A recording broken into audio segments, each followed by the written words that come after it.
Guys, this might officially be the end of YouTube in general. YouTube, internet, TikTok. This might be the end. I'm not kidding here, guys. I have a few channels to show you.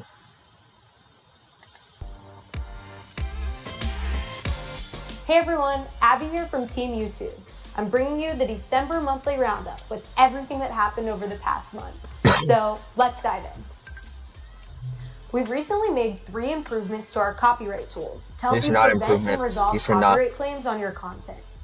First, you can now adjust the start and end points of where you want to mute or trim claimed content from your video.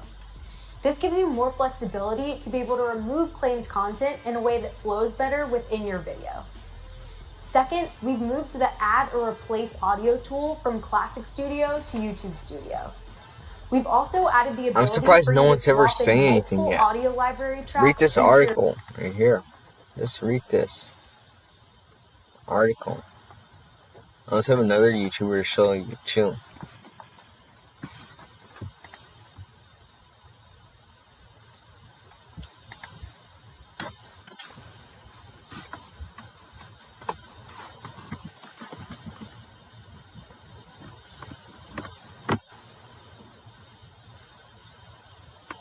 What is up, you guys? I'm Charmix, and this video is very serious. Basically, the bill was passed.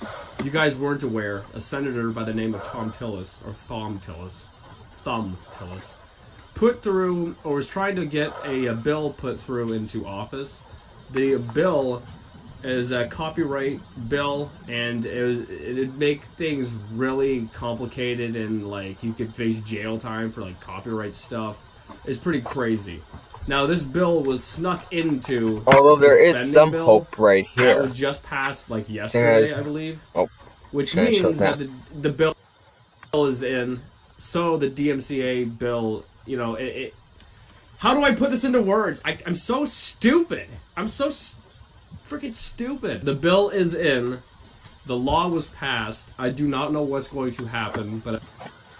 Well, let's see if we're misunderstood or not. I hope that the internet is still, there's still hope.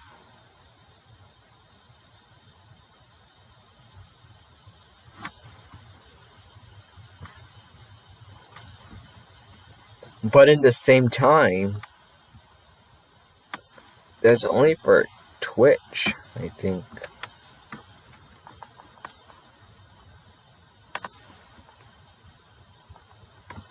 I hope this guy's just some guy trying to scare us, you know, just to get more views.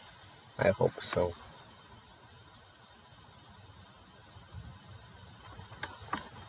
So, let's read this together.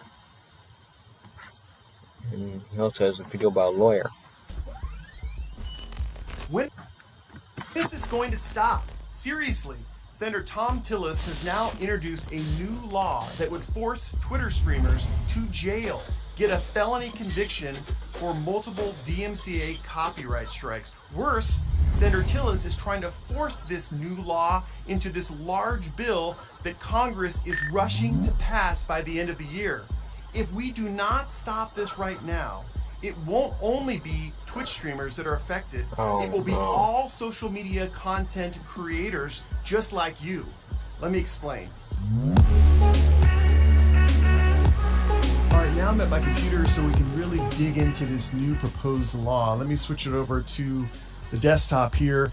The first article where I heard about this proposed new law was from Dexarto, which is a well-known online gaming forum and news site.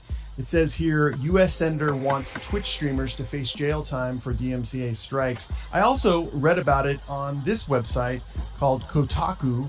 Proposed U.S. law could slap Twitch streamers with felonies for broadcasting copyrighted material. Let's focus on this article first.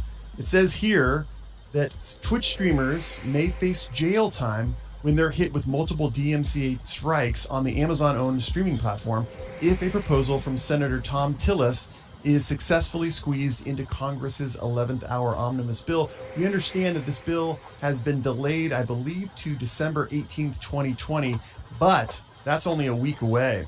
Let's move on to this situation. It says here, well, this it's time already been around, passed. Senator Tillis is using the chance to take aim at copyrighted material being broadcast on Twitch and shared in YouTube and Instagram videos. The North Carolina representative believes law enforcement should be given effective tools to combat unlawful copyright use. Tillis's felony streaming proposal, available to read online, recommends any streamer or creator who shares a song, album, or unauthorized video clip in a commercial setting should face a felony offense with possible prison sentence.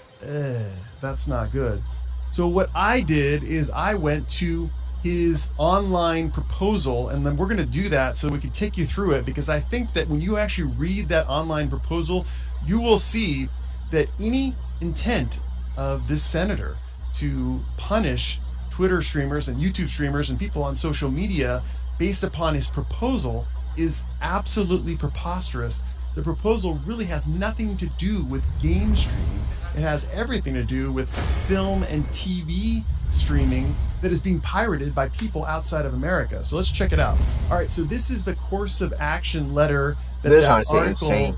references. This is from the Register of Copyrights of the United States of America to Senator Tillis, and also the ranking member of the Subcommittee on Intellectual Property. You'll see here, that it is dated July 18th, 2019. So this is a while back. The Register of Copyrights conclusion is, unfortunately, the rise of streaming as a primary model for content distribution has coincided with a similar increase in streaming piracy.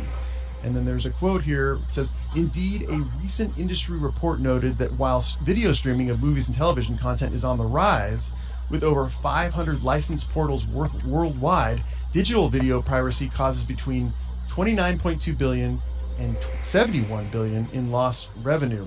And they actually cite a report. Let's see, this is going to be footnote 3 right here, that is entitled Impacts of Digital Video Piracy on the U.S. Economy. I'm going to save you the time. I actually have the report. I went through it in detail.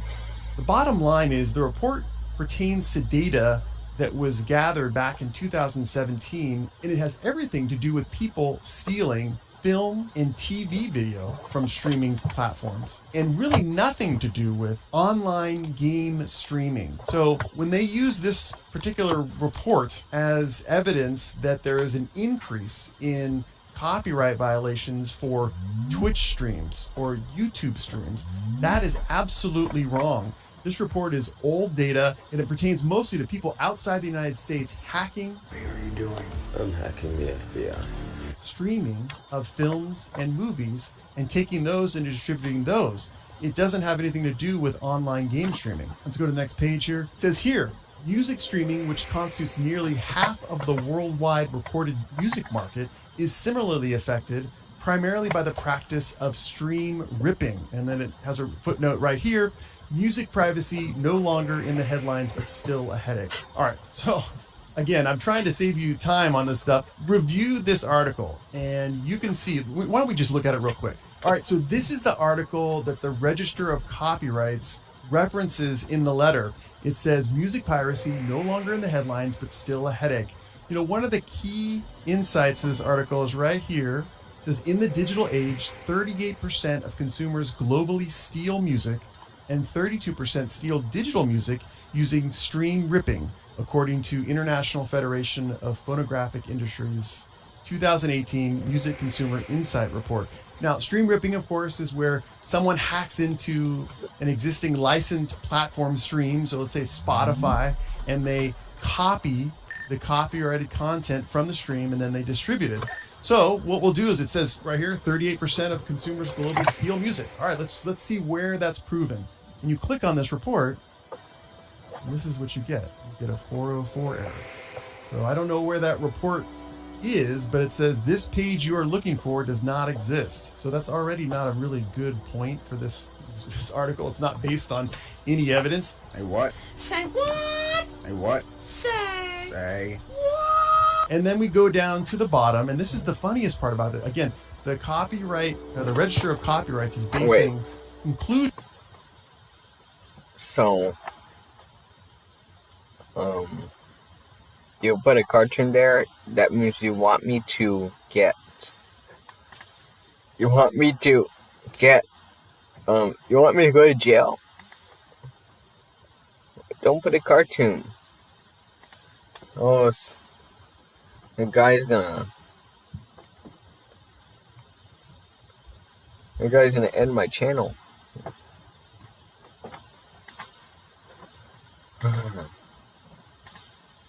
This is unbelievable. Conclusions about whether or not laws should be passed to put Twitter streamers in jail based upon these articles and supposed reports as evidence. And then it says here, the conclusion of the article is, if there's any good news about stream ripping, it's that it is not as big an issue in the US as it is internationally, said Krupnik, who studied the issue for the past 5 years. About 10% of internet users steal music using stream ripping in the US, he said. Now, I don't know, I'm not an expert in stream ripping, but I gather that's because it's fairly inexpensive to be a member of one of the music streaming platforms. And so there's real no reason, if all the music is available in the globe to be streamed, there's not really a reason for you to steal music and then somehow try to sell it. No one's gonna buy it. So this makes absolute sense. Again, this is a 2018 conclusion. We're at 2020 and about to hit 2021. So I don't know if this article or any of this evidence is really relevant to having a law that would punish streamers for too many DMCA strikes. I just want to take a moment to talk about what is a DMCA strike. Really what it is it's shorthand for a copyright holder filing with a social media platform a notice which says, I, the copyright holder, own this particular art or this video, image, or audio clip, and someone is unlawfully infringing on my rights. And so as a result, I am directing you, the social media platform, to take it down. And so that's what we're talking about when we reference DMCA strikes. That means on Twitter, good example, you are streaming and you have copyrighted music in the background that's not authorized. You don't have permission for that. There is the possibility that Twitter could issue a strike. The copyright holder could file with Twitter a notice under the Digital Millennium Copyright Act, and it would take down your stream. Or worse, take down your channel. Right. There is the possibility that Twitter could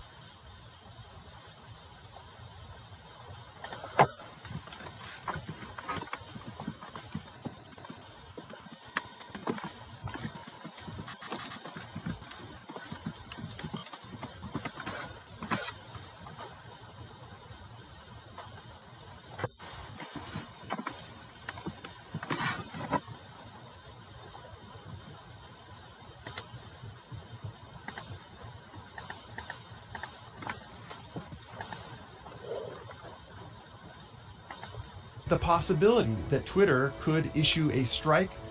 The copyright holder could file with Twitter a notice under the Digital Millennium Copyright Act, and it would take down your stream. Or worse, take down your channel. To jail because they unintentionally had copyrighted material in their live stream. And the other part that's very disturbing about this is that Senator Tillis has told us that he wants this to be a part of American law by the end of the year, without much time for debate from advocacy groups or legislators or the people. We don't have a say on this, and that's why it's very disturbing that the senator would try to get this proposed law made law by the end of 2020. The revolution has begun. All right, so now let's turn back to the article. All right, it says right here, since Tillis unveiled the proposal, many in the technology industry have come out against it. According to the protocol, as many as 18 organizations, including tech trade groups and advocacy organizations, have written to Congress begging them to decline the omnibus provision. So the biggest one, I think, is the Electronic Frontier Foundation. They have major concerns, as it says here, around the bill and having a negative impact on creators, internet users, and more. I like this particular provision right here, which says, this could ruin the lives of regular people, and the chance of a felony would impact both expression and innovation, she continued. And that really is true. Again, if you are convicted of a felony, oftentimes That's that is crazy. a minimum sentence I of can't jail take this time anymore. that Bye, can guys. drastically impact your rights going forward in society, whether or not you can